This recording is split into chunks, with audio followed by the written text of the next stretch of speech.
Well, welcome everybody. I'm glad you guys are here. Tons of people had the privilege, or the opportunity, I should say, of showing up, but you guys did it. And I know you guys have families and lives and worked all day, but they say showing up is half the battle, right? So congratulations, we're already on the right step of mine towards transformation. But I want you guys, if you are able and not eating right now, I want you all to stand up. Jim, welcome. All right, I want you to stay standing, Sarah, if you are 100% satisfied and happy with your energy level, the hormone function, the weight that you are carrying around, and happy with the way you look in the mirror. Sit down if you are totally satisfied. Stand up if you are dissatisfied. So look around.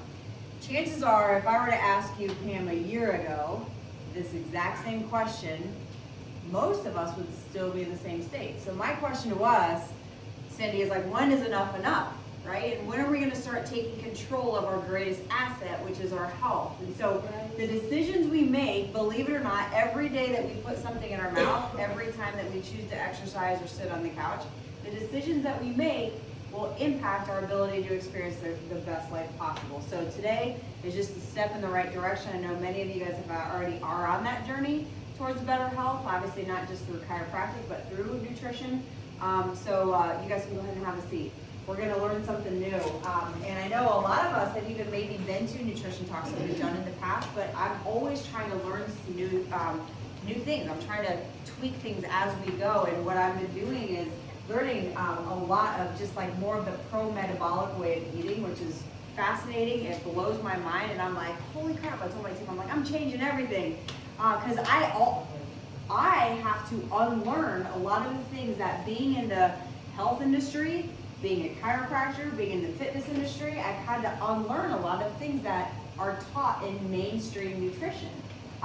Because when we get down to the root of what does your body need to live, to produce energy, to have function, we really need to get down to the basics. It's not just about looking great and naked in the mirror, although we want to have that too.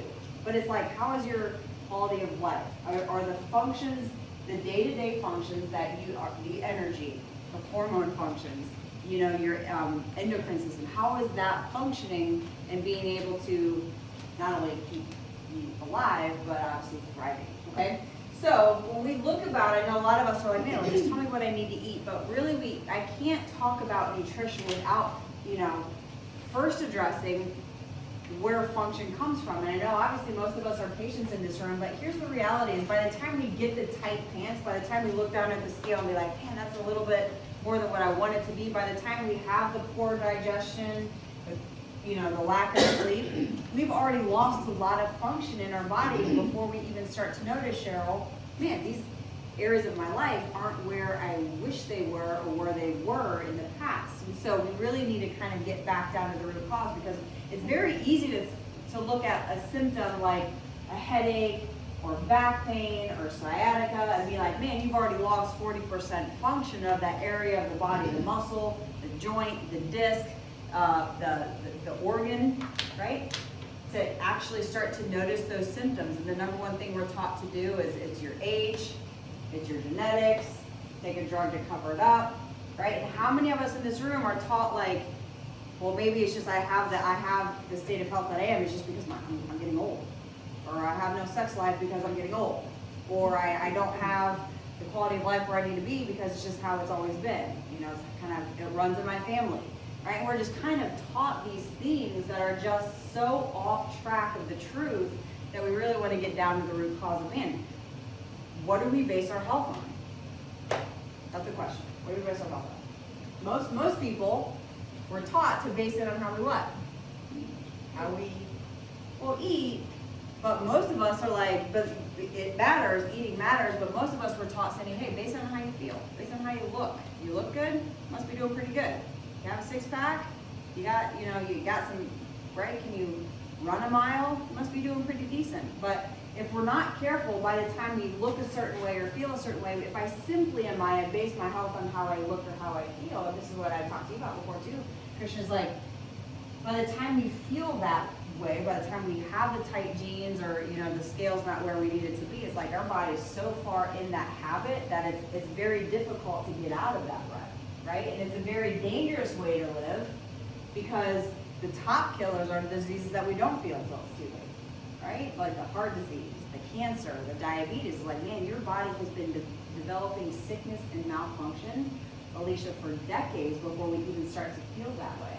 So that's why you have to lose at least 40% function before we even notice certain symptoms. But here's the reality is like when our body is functioning the way it's created, and we know that obviously healing comes from our brain and nerve system, but it also matters what you eat. It matters how you move. It matters your stress levels. It matters your toxicity level.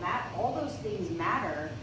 But if it's functioning, I don't have cancer, like let's say my immune system, I don't have cancer, I'm not developing cancer if my immune system is functioning at 100%. Make sense? If my heart is functioning, Sarah, at 100%, I don't have heart disease, I'm not developing heart disease. Because God created us in perfection, right? So there's going to be certain things that come with aging, and we're going to talk about the normal aging process, but I don't want anyone in this room or any of my patients to think, well, I just have high blood pressure because it's just, I'm over at 45. Or I'm on high cholesterol medications because I'm over 60, right? That is the biggest myth in America, is just that the normal aging process means I have to decay and rot away and have pathetic quality of life, okay? So really today is the number one key to optimum health we're going to talk about, obviously, is of course, how can we improve the function not only of our body as a whole, but then obviously as the cellular function too. So we're going to talk about cell metabolism. So cell metabolism is what does every cell need to live and to thrive. So as much as we love to talk about nutrition and like, doc, what can I eat to be rich? Or what can I eat to actually start to lose weight? I want, like I said before, I want everyone to be confident in their own skin, but more importantly, I want everyone to have normal function of your body, because when your body is functioning, we're going to talk about low metabolism and high metabolism and how we can generate both of those, and their very opposite effects, and how that will affect how you look. But more importantly, we need to figure out, well, what is my every cell, which we have about 100 trillion cells in our body, what does every cell need to thrive and be well and function in the capacity that they're created to? Make sense? Number one is nerve supply. We know that if you cut the nerve that goes to the cells of your heart, what happens to your heart? It dies. Is that a belief or fact? Absolute every time. So we know it needs that electrical impulse from the brain through your nerve system. Number two, it needs glucose. So what's glucose? Glucose is sugar, or anything that turns to sugar, right? Glucose fuels the cell to do its job. Okay, so it's basically the energy that cell is supplied with. Okay, so it needs sugar, the right kind though. Number three, it needs oxygen. It needs, of course, vitamins and minerals. So those are the four essentials. So what we're going to talk about are the foods that best support what every cell needs. Because again, when we talk about, a lot of times, by the time I have a nutrition consultation with patients, man, their hormone systems are all already wrecked, their digestive system's already wrecked, their immune system's already jacked up, and we try to fix certain things, but the reality is like just getting back down to the root base of like, well, what is every cell, whether it's your immune system cell, whether it's a cell of your heart, whether it's a cell of your gut or your uterus, the reality is like, what does every cell need? It needs life, it needs the right fuel, which is glucose, it needs minerals and vitamins, and then it needs oxygen. Okay, so our exercise talk is later this year. We just talked about it.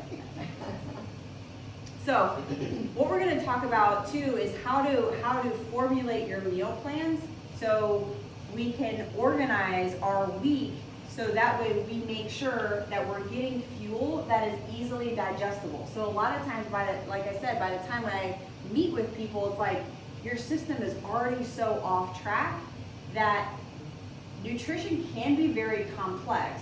It certainly can be, but I'm trying to break this down for the majority of people to like, what are the easiest digestible foods that you and I need that basically can turn to sugar so your body can utilize that for energy. So even if you're sitting at a desk, your brain power requires sugar. It needs it, okay? Or if you're running a tow motor, or if you're doing the 28 heads of hair that you just told me about, right? And you're doing, or if I'm adjusting people, you need energy to go through your day. How much sugar obviously will determine based on a lot of different factors, and we're going to talk about that in just a minute. But chances are, if we've been running on like a low metabolic state, so I see most of us are women in this room, and even some guys too. We again, mainstream media tends to teach us like, hey, do certain habits that make your body require less food, just so you look good, right? And again, this is something where, you know, when I started getting into this about 4 years ago, I'm like, well, how do I cut the most amount of body fat just so I look ripped, or just so I perform better in the gym, right? So it's, you know, we think that's a good thing, but having low metabolism means I don't need to eat as much, right? So you train your body to become less efficient. Follow me? So what happens is your body is created to survive. Make sense? So if I'm eating, let's say 1,200 calories, because I think that's what I read on the internet, that a person my height and a female my age needs to have 1,200 calories just to look good, the reality is it's going to rob the fuel that I'm consuming is going to be utilized to keep me alive. So the vital organs is where that energy goes to first. Your heart, your lungs, right? Your nerve system keeps you alive.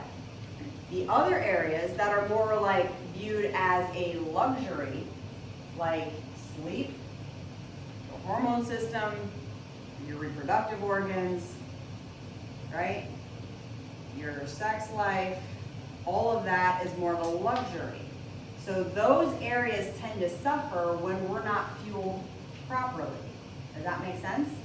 So there's a difference between, so really this whole mindset that we're going to kind of talk about tonight, and really having individual consultations if you want this down the road, is like, how do I go through that retraining process so that way your cells are fueled appropriately, that you actually need more calories, because the more calories you consume actually gets dispersed among all your organs, and things can actually start to operate full go.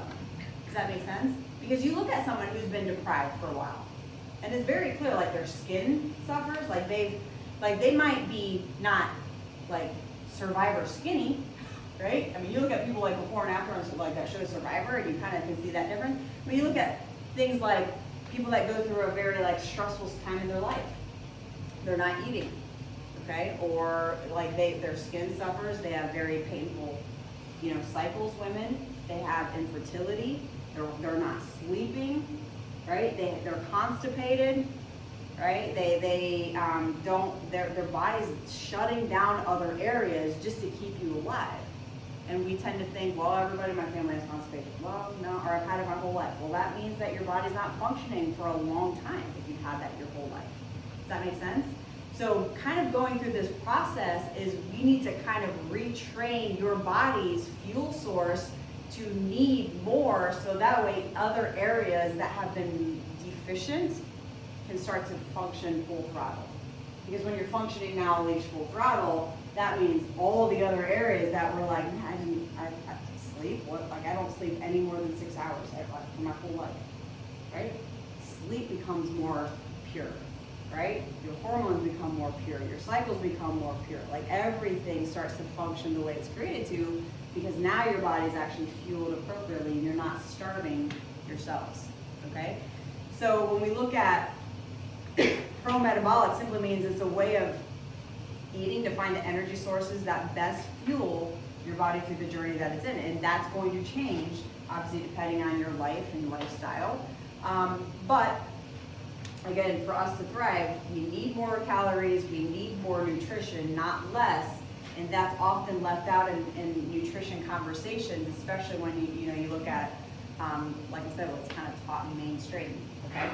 So, and I'll tell you right now, some of when I noticed, even personally, when I noticed a big fitness change in my body, and I worked out through college, we ran marathons, and we're very active lifestyle growing up in sports and, on the farm and whatnot. But the reality is, like, when I started understanding the concept that you actually need more food and more nutrients and more calories to actually become ultimately a better fat burner, and what source of food am I going to give my cells to actually be able to fuel itself and create life, I started noticing the biggest physique changes, even though I ran lots of marathons, which is 26.2 miles at a time. So it's like, it's not the exercise as much as how is my body actually fueled, okay? When you have a low metabolic state, everything tends to run slower, of course. You have slower cell turnover. And really the idea of this too is, like, how do we become almost more childlike? Meaning, like, you look at a kid, like, they have quicker healing time, right? They're not injured as long. They're more of a youthful state, obviously, because they're younger, but there's more joy typically, right? They have a ton of energy. And this is what we're trying to get back to. We tend to look at, like, a car. It's kind of like you run the car, go, go, go, go, go, until you run it in the ground, right? You can't regenerate a new car. But we're very different from a car because we're human, thank God. So we have the ability to regenerate, to keep or get back almost that youthful state if you're fueled properly. And again, there's the natural aging process. So to an extent, obviously we're going to see some things change. But, like, I'm tired of hearing that same concept that where 45 is considered old or 60 is considered, the end of my life. Well, it might be, but it doesn't have to be, right? And so that's what we're trying to get back to. How can my body actually perform in a way where it's not always in pain and it's actually performing the way it's created to? So this is more of course, the higher metabolic state. So we talk about high metabolism, you have faster cell turnover, you have faster healing times, the more youthful state, you actually have higher temperature, body temperature. Kids have high body temperatures, right? So it's kind of getting back, right? That means the internal fire called metabolism is like an inferno, right? You're gonna be hotter, okay? Which is a good thing. I'm not talking feverish. I'm just saying in general. But by the way, speaking of fevers, to kill off anything bad, what do you need? You need the fever, right? You have virus or bacteria. Fevers are a good thing. So the higher our metabolic state is, right, you're constantly fighting off things that we come in contact with that might not necessarily be the best for us, okay, which is a survival. This is a good thing. So in a time when I'm getting out of when fevers are a bad thing, right, fevers are a good thing. Our body's defense mechanisms. So any questions up to this point? We're going to talk about food categories and how to put this all together, but I just kind of wanted to give the overview. So when we talk about food categories, these are foods that God creates to eat at certain times for certain purposes. And if we eat them at the wrong times or for the wrong purposes or in the wrong amounts, we end up with some trouble, right? And we'll kind of get to that in just a minute. But number one is, of course, carbohydrates. So carbohydrates are for energy, water storage, and fat burning. So we need them for energy. Carbohydrates, honestly, should be one of the focal points of your diet. Cricket. When, especially again, we're taught carbohydrates are bad. They make me gain weight. Yes, they do.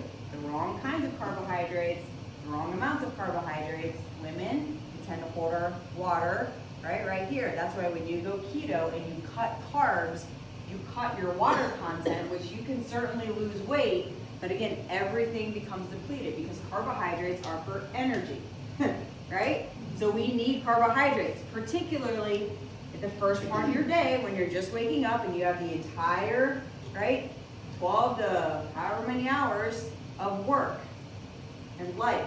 So you need energy, particularly in the morning, to obviously carry you through the day. However, best kinds of carbohydrates, of course, fruits and veggies. So these are in descending orders of good. So fruits and veggies need to be the focal point of our diet. Fruits, so we have something called the apple versus the cucumber. So the apple obviously has higher blood sugar, results in higher blood sugar, I should say. Obviously there's higher carbohydrates, they're more acidic, and these tend to be eaten more at the beginning of the day. Whereas vegetables or the cucumber, little effect on blood sugar, they're low in carbohydrates, they tend to be more basic in pH, and you can eat vegetables throughout the entire day and really have no effect on blood sugar, and you're not going to gain an ounce, which is going to be good. The right carbohydrates, okay? So again, these are a descending order of goods. The second is starchy vegetables. Okay, these are the sweet potatoes, the peas, kind of more of like the fruit veggies, like the squashes, pumpkins, those sort of things, regular potatoes.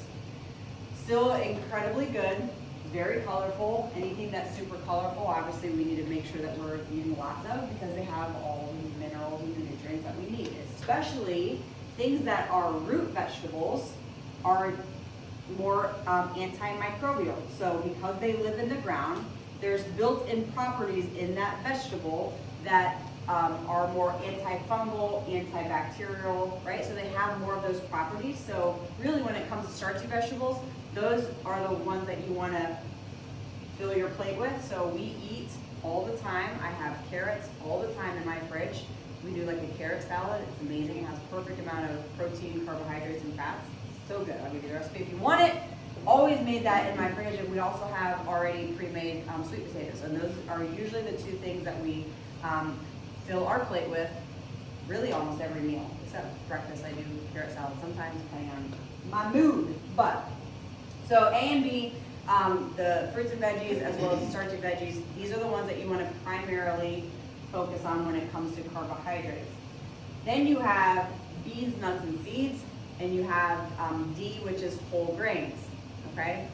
Whole grains, if you have to do grains, there's something called the whole grain rule, which is basically, hi there, Megan. It is farmed, not refined. It still contains the shell and has all the fiber and nutrients still intact. It's right off the farm. Whole grains take 20 minutes to 1 hour to cook. The longer a grain takes to cook, typically the more, there's a lot of spelling errors in this, sorry, I did this late Sunday night. The longer the grain takes to cook, typically the more whole it is. The less refined it is, the more properly processed it is in the body, the more usable it is because the more nutrients it still contains. So really, if you're cooking oatmeal that takes 40 minutes to cook, like steel cut oatmeal versus like oatmeal that takes a minute, right? Very big difference there, okay? So if you have to do grains, do more of the whole grains. However, beans, nuts, and seeds, they're almost like a crossbreed. They have like proteins, fats, and carbohydrates. That's why people like that are vegetarians can also get protein because the beans, nuts, and seeds, it's like a cross of all the three of them, but they're very difficult to digest in whole grains. So if you have more of like a leaky gut issue, like you've been tested, you know you have a leaky gut, you have constipation, you're constantly fatigued, and you just feel like, oh, everything I eat just like stays, right? Or first of all, you and I need to talk. Second of all, you want to tend to stay away from these because they're very difficult to digest. So it makes your gut work extra hard, and that's something that doesn't stop. So even if you fast for a day, it's like your gut's still working on food that you had 2 days ago to get through, right? So it never stops, and so if you're already compromised, you want to make sure that you limit those items. And then of course, whole grains and breads, cereals and pastas, and then refined. And then obviously sugar or anything with sugar in it, still a carbohydrate. But again, all of those are in descending order of goods. So of course you want to stick to the top of the list there. So again, carbs are important, but it's also important how much you eat of them and when, okay? So low carb dieting, although effective for quick weight loss, long-term will lead to fatigue, sugar craving, sleep issues, hormone issues, muscle weight, and weight gain. So I know this, from personal experience, as well as I'm into, again, the fitness world, where people that, tend to, do more of like the keto type, like cut, and you look really lean, and you can lose a pant size or 3, but you feel like junk after about 3 months, right? And you're just like, man, I'm always irritable, you're always hangry, right? And so you have all these other things that tend to suffer. So might get you where you want to look, but it's not it's not something you want to do long term. Simple carbs are the best and essential for healthy metabolism. So simple carbs are like, well, you need them for optimal cell function, liver health, and brain function. Simple carbs are this: it's most organic fruits, fruit juices, root vegetables, honey, and organic milk. So again, this is kind of unlearning a lot of things that I've been taught over the years, like milk. It's got protein, it's got fat, and it's got carbohydrates. It's one of like the most perfect foods when I've been taught this whole time that's like, milk is not good. Raw milk, right, whole milk, unrefined as much as possible, that's very good. It's very loaded with minerals and calcium and nutrients that we don't get other places. Honey, same thing. The sugar in those foods, the fruits, the root vegetables, the honey, the sugar it's easy to digest and it gets transferred to energy very, very easily, right? I'm not saying eat a cup of honey, I'm talking a tablespoon of honey. Big difference there, okay? So eat the fruit, very easily transferred to energy. So if you're going to the gym, do that. That's what your body uses for energy. So that way it starts the process of that metabolism, okay? So all carbs, whether simple or complex carbohydrates, that's like your grains, your rice, your more of like the starchy vegetables, the corn, all of that, need to be combined with fat and protein. And we're going to talk about how to figure out how to put this all together with a magic plate. Your carb intake will depend on your stress, activity, level of health, size, metabolic rate, and energy consumption. So again, this is something where if you want to talk about, hey, like how do I track this? How do I know how much I'm eating? That's something where if you want to talk about that specific, because it's so different for everybody, depending on lifestyle and where you're at in life, then you and I can sit and we'll chat and figure out how to do that. Proteins, number 2, healing and repair. So we definitely all, throughout the day, you need to start adding more protein because we have less day left.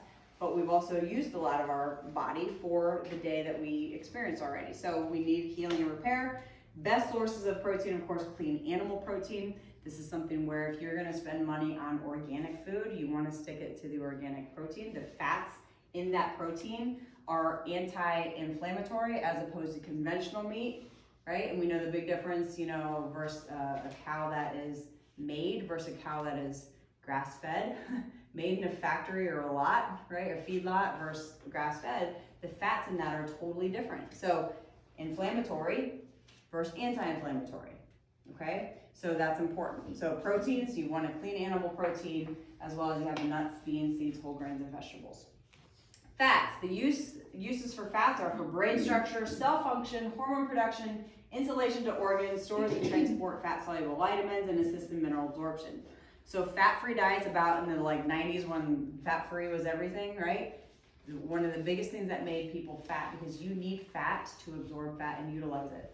So if you don't eat fat, this is plus it's anti-inflammatory, which is good. So it made more people fat than anything.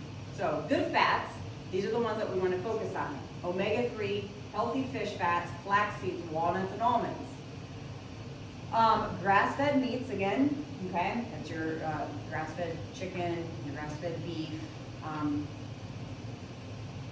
obviously venison, all that stuff. Almonds and evening primrose oil, which is also good for women that are going through the hormonal change, evening primrose oil. Extra virgin olive oil and coconut oil is one of the best oils that there is just because it's readily usable by the body and very anti-inflammatory, which is good. So you can cook with it. I mix it in my eggs. I saute vegetables in it. It doesn't kind of taste like cooking it, but I like cooking it. So it's good. We made brownies this weekend with it. We don't have any nuts or seed, like canola oil, vegetable oil we don't have, because obviously that's super not good for you. So we just put coconut oil on everything.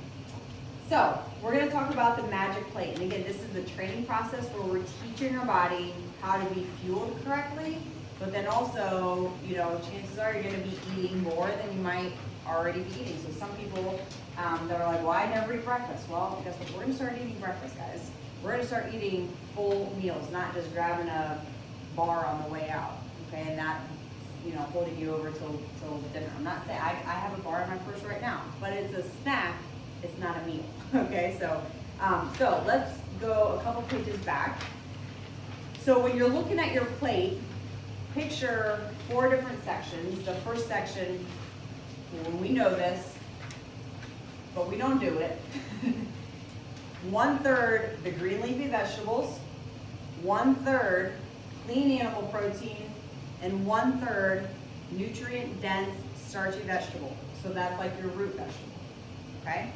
So the 1/3 green leafy vegetables, now again, you have to think about, so green leafies are very good in like phytonutrients, it's good in like, obviously a lot of minerals and nutrients, but also they're very, that's stuff that's sprayed, right? So pesticides, herbicides, all of that. Again, making sure that your sources are clean, I can't stress that enough. And so this is something where when it comes to investments, if you can't invest in you, right? I mean, what can you invest in? So that's something where, again, if you're gonna eat like the berries, like strawberries is one of the most dirtiest fruits just because of the amount of pesticides that they put on strawberries. Apples, same thing. So if you're gonna, you could actually Google this. It's like the dirtiest foods. I mean, that's what it's called, the dirtiest foods. And like, if you're gonna eat, like pick and choose like what you buy organic, do your meats, okay, your grass-fed, your organic meats, and then pick items off that dirty vegetable list or fruit list that you're gonna choose to do organic. Okay, I know that like strawberries are one and apples and I forget what else because those are we tend to try to do as organic as possible. But I've always remembered that those a couple specifically. So I will also substitute the green vegetables also for the fruit as well. So again, when you're looking at your breakfast plate, instead of the green vegetables, chances are, I mean, I put spinach in my egg whites, but not everybody loves that. So I do also fruit as well. So do the fruit in the morning, throughout lunch in the afternoon and evening, switch it out for the green leafy vegetables. 1/3 dense starchy vegetables or grain. So again, grain is not a totally no-no, but chances are if you can stay away from it as much as possible, this would be ideal. So that would be like, more like your quinoa. More like, again, it's more of the whole grain where it's kind of a pain in the butt to prepare, but you have it then for the week, okay? So I, typically have like a thing of quinoa. You mix it in salads, you mix it in soups, you can do it just like as like, put like a little bit of milk and kind of do it as like a cereal, put honey on it. So it can be for everything, or that would be like your root vegetables, your nutrient, the dense starchy vegetable, okay? So my sweet potato is usually what we choose to do. Sometimes we do rice, depends. Then obviously you have 1/3 high quality protein. So what would be easy for you-ish, because it's easier for me, Jim, is if you prep your meals ahead of time. So many of us, when you're getting home at 6:30, 7, 8 o'clock at night, or you're babysitting all day and you go home and you're like, oh, now what? Okay, well, it's just easier to make the pasta because it's just easy. Or stop at Wendy's on the way home because I just don't have time. So one of the things that I strongly encourage, especially when you go back to school and you're kind of, your life is made for you, right? It's organized already for you. One of the things that I do every weekend is you do your meal prep, because when you can prep your meals ahead of time, I'm not talking like make your plate ahead of time, although I do pack my meals the night before. I know what I'm having for breakfast, all my snacks, my lunch, I literally put it in a bag in my fridge. That's just me because I'm out the door running. We got the kids and everything else. But as far as the main food items, we do like on the weekends. So we always cook our protein on the weekend. My husband does the grill, and so we literally about 12 to 14 chicken breasts for our family. That carries us for the week. I do ground turkey and we do ground venison. That's what we have in our fridge already made. So like for me, when I'm kind of looking at my fridge and I have my protein already done, I have boiled eggs in there, I have my vegetables already cut up, I have my starchy my starches, so I have like usually either a quinoa, but always I have my sweet potatoes, sometimes I have quinoa, sometimes I have rice, depending on kind of what I want to make that week. And then you have your healthy fats too. So, or I always cook with something, or if I don't actually cook with something, I always have butter, raw, like good Kerrygold grass-fed butter, you have your extra virgin olive oil, or you have your coconut oil, right? And those are the three things that I always have in every one of my meals. So when you look at the middle part of that plate, it's like 1 to 3 tablespoons of high quality fats, but typically it's a lot of things are already baked into your meal. So let's say you're doing a salad, right? So we're doing lettuce wraps, but I have my chicken, I have my rice, and I have my reds, and I have my healthy fats, which is the sauce over it, right? So it's kind of like, or if you're doing fajitas, it's like, well, those vegetables don't stir fry themselves, they're cooked into something, right? So it's like that's already in there. And so when I started tracking my meals, one of the biggest things that I saw that I was doing is I was eating way more fat than I should have been eating. So fat is essential, it is important, but when you really start laying this out, I'm like, well, how much fat do I actually need, right? You'd be shocked, especially if you go out to eat a lot. There's a lot of hidden oils and stuff in, go out to eat and have like eggs and hash browns and then toast with butter. It's like, there's your fat for almost all day, right? Because all that stuff baked in. So as good as you can, I mean, not that you can ever go over, but really fat, you want a little bit, you don't need a lot of fat. And a lot of times it's, you know, so anyway, what I'm saying is being prepared and having a plan, it's really important to make sure that you're not, this doesn't stress you out. So that way when you you're working, it's like, oh crap, what do I eat tomorrow? Because I'm working 8 hours. You're not gonna have energy to cook afterwards. So it's like, it's prepped out as ahead of time. And then when you have family members that are kind of digging into the fridge too, it's like you can't buy, or you can't eat what you don't buy. So if you're not buying a lot of the processed foods because you're dedicated to making them, and yeah, you might spend maybe $50 more a week on food, but you know you're fueling your body right, and you're prepared. It's like, I might be dog tired the night before, but my husband and I, we timed us on Sunday, which would be yesterday, and it took us 6 minutes, and I made breakfast, lunch, dinner, and two. So I made 5 meals. And that's just half the time was I weigh it all out, right? And I pick it all out, and half the time was getting stuff out and putting stuff away, right? So it doesn't take long, but I didn't have to think about what I was eating today. It's like I have it all in my fridge in the back, right? So having a plan is important. But when you go throughout your day, every meal, we want to make sure that we have those elements. Does that make sense? So again, it's not that you can't ever have that protein bar or that shake, but it's trying to figure out, well, how do I make sure I have a healthy fat? How do I make sure I have good protein? And how do I make sure I have a carbohydrate in every meal that I eat, even if it's something simple? Like for me, my easiest meal today was I had 1 kiwi and I had 1 ounce of cheese, which is the length of your thumb, right? So it's got my healthy protein, it's got protein that the cheese does. It's raw organic cheese. It's got the fat, and it's got the carbohydrates, which is the kiwi, about 25 grams of carbohydrates. So it's one of those things where it's like that's simple, but it's piecing it together so I know my body's fueled right, so it's recharging me on the inside, right? And I feel great. Yeah. What do you have for breakfast?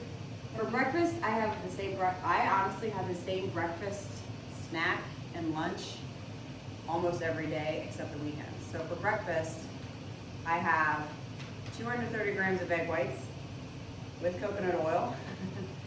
I'm weird. I measure it all out. And then I have 1 slice of sourdough bread, because, by the way, if you do grains, sourdough is way better for you than like even a multi-grain, because it's got like more, very good. Very easily digestible. And then I put half a tablespoon of curry cold butter on it. So that's my breakfast, literally almost every day. The only thing that might change with that is if I put any type of vegetable in my egg whites. For snack, I have usually cheese and fruit. As one snack, I also have my carrot salad and a protein, like turkey is what I had today.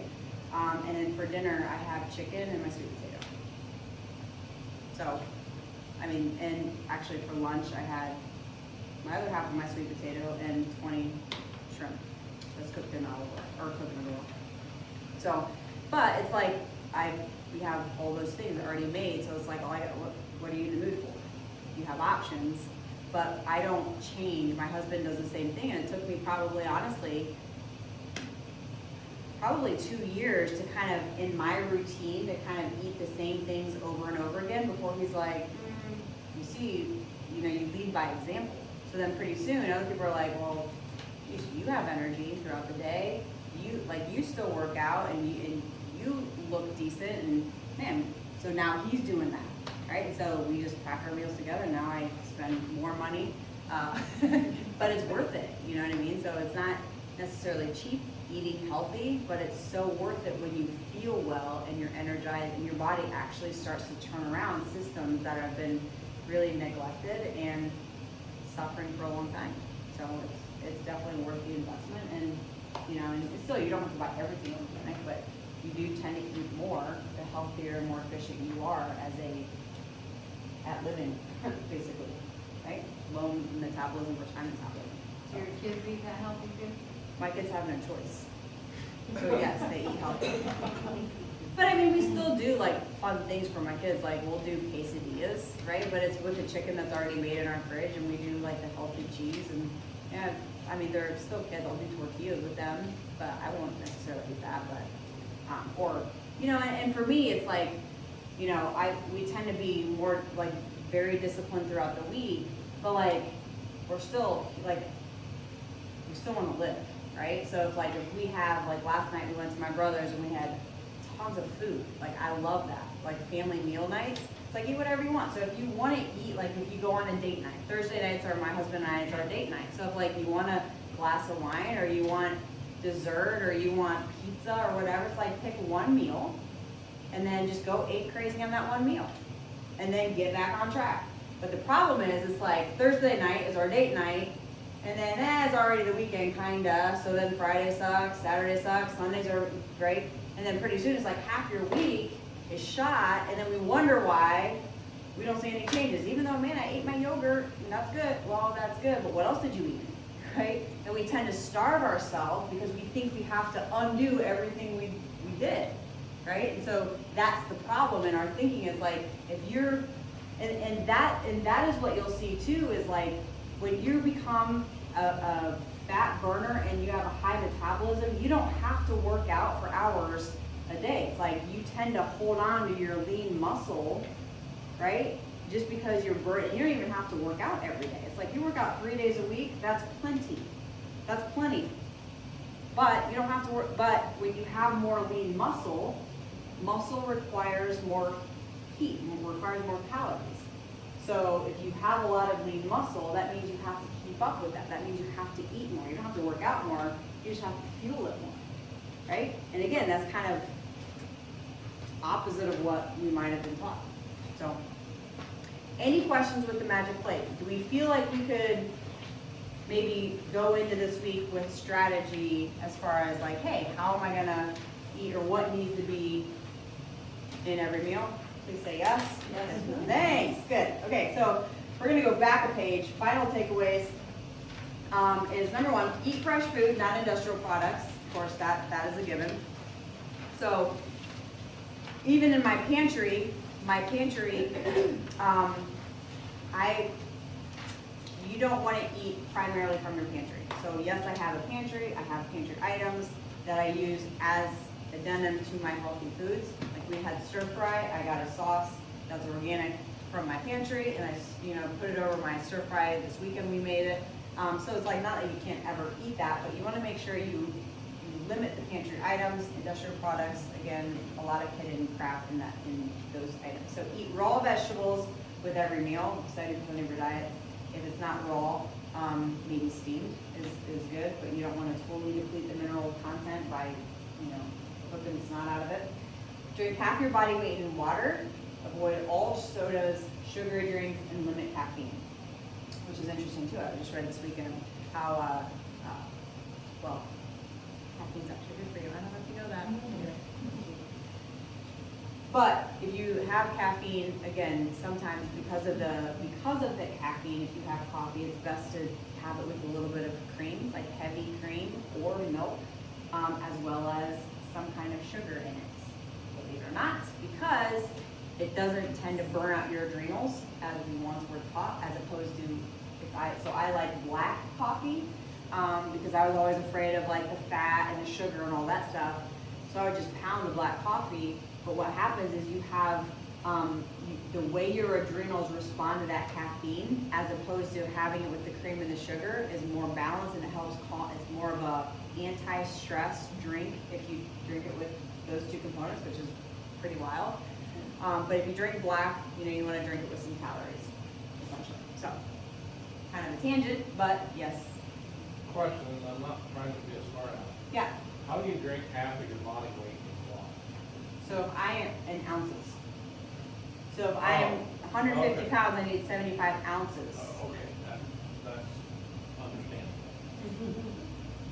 Sorry. I was thinking. Another typo. I'm in trouble drinking a gallon of water. Yeah, so if I'm 150 pounds, Right. right, 75 ounces. If you sweat, so you would be outside, if you're on the farm sweating, or if I'm working out, or whatever, you need to increase that. Okay. Okay, eat at home or pack lunches, 5 minutes of prep the night before will most likely to save your nutrition game the next day. Get the right tools. So a lot of times, I get a lot of my recipes off Pinterest. I like the internet because I like the accessibility of it, but I love cookbooks. Love them, right? So I just bought a new cookbook. It's called Southern Comfort. But Kristen Cowler, it's amazing. But anyway, it's all natural. It's more of like paleo type eating. But again, get the right tools that you need for success. So a lot of times people like a crock pot because you're gonna be gone. So I love making chicken in a crock pot. Put a little, I put frozen chicken, put a little bit of salt and pepper on it, and some chicken broth. Put it on high for 2.5 hours, and then beat it up with an electric mixer, and there's your shredded chicken. So it's very easy. It doesn't have to be complex. So if Drew doesn't want to grill, we're doing chicken crock pot, all right, or crock pot chicken, I should say.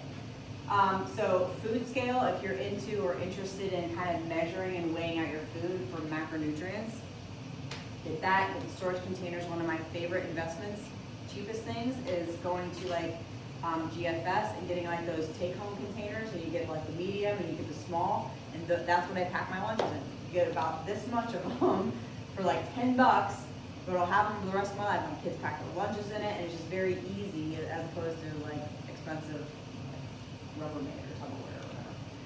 Eat frequent small meals rather than infrequent larger ones. Okay, food is a nourishment, not a reward. Again, so if you need to be eating 5 to 7 meals every day, those little things, those little snacks, every few hours, works with that, building that metabolism higher.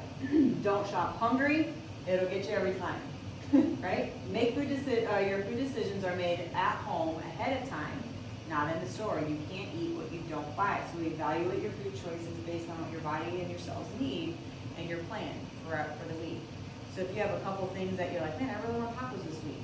Well, get the things for the tacos. But then if you have leftovers, what else can you make? Right? Or, sometimes, if I go into the grocery store without it, it's rare, but if I go in, I end up spending way more money coming home with stuff that you're like, do I even have a meal here? I don't even know what I get. A lot of good stuff that's kind of sounds good in the moment, but probably not the best for me. When eating out, order protein plain without extra sauces or toppings. Order veggies without butter and ask them not to bring the empty calorie items to the table like bread or chips, because that is my kryptonite. I love chips and salsa. So a lot of times for our date night, Tito's, man, I love their chips and salsa. Try to eat 7 times a day again. Emphasis on breakfast. Take recommendation supplements, but don't chase them. So you can't eat junk and just take the supplements and think, man, I'm getting my nutrients. Right? They are a supplement, not the nutrition. Right? So again, but it is important that we do consume them. Become a label reader. There's hidden sugars and fats and toxins that lurk in 99% of your pantry items. For 1 week, measure all your food and count the calories in each food group. So a lot of times this can become very complex and overwhelming. So this is where I want to make sure that you guys are equipped and ladies are equipped. Like if you want a meal plan and you want to figure out, or if you maybe have had the food sensitivity test and you know food items that you need to stay away from for a short period of time, that's something where you want to make sure that you're equipped moving forward. knowing how to be able to track your food, making sure that you're eating foods that don't cause that inflammatory response, like you might have already been told that they are through the testing. So, eat only grass-fed meats. Always plan to be hungry, so plan a strategy for success. Plan all meals a week ahead of time and shop for the food. Prep for the food, have plenty of snacks ready to take with you. So a lot of times, even when I'm doing like my errands around town, what I thought would be like an hour ends up being like 3 hours, and you're like, hey, I'm starving, right? So that's why I always have stuff in my purse, or even in my car. I like to say it's for my kids, but it's actually for me, like emergency stashes. So in closing, this you could take home when kind of going through your day. If it's like, man, it's like 3 servings of meat that's about the size of your hand, an ounce. Like, what is an ounce of oil? Well, it's about the thumb, your size of your thumb. 1 to 2 ounces of snack food, kind of those types of good strategies. So again, the Food by God list, this is what you shop from. So if you're like, well, so when I go to the grocery store, whenever you go to Kroger, Aldi, or whatever, it's like, how do I know what to buy? So we're looking at carbohydrates, we're looking at proteins, we're looking at fats. Like, if you need to stock your house with good food items, this is the list. It's a good guideline for you. Okay? And like I said, I want to make sure that everyone is equipped with the right tools. So if you've never taken or have a consultation nutrition-wise, then I'd love to sit down and talk to you. We'll get you to where you want to be, but we want to make sure we're taking realistic steps and not like, well, I'm going to change everything. Well, maybe not change everything, but maybe start just doing the magic plate, just making sure that those food groups are in there first, getting the nutrition in there. And then we can maybe then get a little bit more advanced as time goes on. So, any questions? Yeah. I'm just curious, what snacks do you keep in your purse? Oh, so I have a bar in my purse. I typically have they're called Epic. They're bison bars. They're really good. They're very clean. What else do I have? I always have fruit. That's really all. So that's all I have in my purse usually. But if I know that I'm doing a bunch of errands, then my stuff's already pre-made in my thing. So I'll take like a protein shake, or I will, take the food that's already made, and I'll just kind of pack it up and take it with me. But I always take food if I know that I'm going to be gone longer than an hour. And it sounds silly, but you're always caught off guard, right? And so instead of being starving and just kind of blowing your day, then you kind of just mentally feel defeated when you have to go through Wendy's or something. You're like, oh, crap, I'm starving. And then it's like, well, screw it. The rest of the day is shot.